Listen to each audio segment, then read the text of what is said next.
নজর রাখবো পরবর্তী সংবাদে। খোয়াইয়ের সুভাষ পার্ক কালীবাড়ি এলাকায় যেখানে আগুনে ভস্মীভূত সুবল দাস নামের এক ব্যক্তির বাড়ি আগুনে ভস্মীভূত হয়ে যায়, ছুটে যায় দমকল বাহিনী, খোয়াই বিদ্যুৎ দপ্তর, সুভাষ পার্ক আউটপোস্টের পুলিশরা ছুটে যায় ঘটনাস্থলে এবং আসবাবপত্র সবটাই পুড়ে ছাই হয়ে যায় বলে খবর স্থানীয় সূত্রে। গোটা এলাকায় ব্যাপক চাঞ্চল্য সৃষ্টি। কয়েকদিনের বন্যায় যখন রাজ্যে একাকার অবস্থা, তার পরপরই এবার অগ্নিকাণ্ড, ভস্মীভূত হয়ে গেল বসতঘর সুবল দাসের। খোয়াইয়ের ঘটনা, খোয়াইয়ের এই সুভাষ পার্ক এলাকার ঘটনাকে কেন্দ্র করে ব্যাপক চাঞ্চল্য।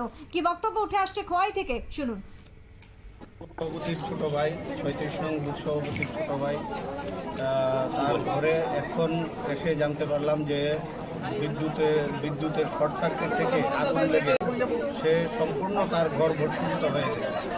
তো ক্ষয়ক্ষতি এখনই নিরূপণ করা সম্ভব নয়, কিন্তু প্রাথমিকভাবে আমরা লক্ষ্য করতে পেরেছি যে ঘর থেকে কোনো কিছু বের করতে পারেনি, কোনো সামগ্রী বের করতে পারেনি, কোনো কাগজপত্র বের করতে পারেনি।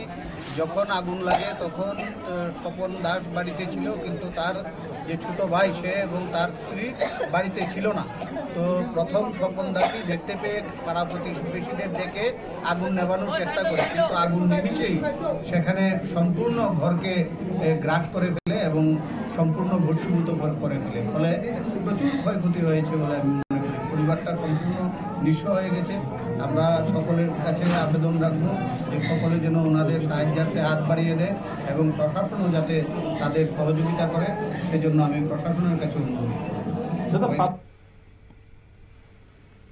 আপনারা শুনলেন সংশ্লিষ্টের বক্তব্য। ব্যাপক ক্ষয়ক্ষতি হয়েছে খোয়াই জুড়ে, এমনটাই বক্তব্য উঠে আসছে। খোয়াইয়ের সুভাষ পার্ক এলাকায় সুবল দাসের বাড়িতে ব্যাপক ক্ষয়ক্ষতি, আগুন দাউ দাউ করে জ্বলতে থাকে, মুহূর্তের মধ্যেই আগুন বাড়তে থাকে। তবে বরাত জুড়ে প্রাণ রক্ষা, পরিবার সদস্যদের, দমকল বাহিনীরা ছুটে যায় আগুন আয়ত্তে আনে দীর্ঘ প্রচেষ্টার পর। তবে কি থেকে আগুনের সূত্রপাত, কেনই বিধ্বংসী আগুন, তা এখনো পর্যন্ত জানা যায়নি। গোটা এলাকা জুড়ে চাঞ্চল্য সৃষ্টি।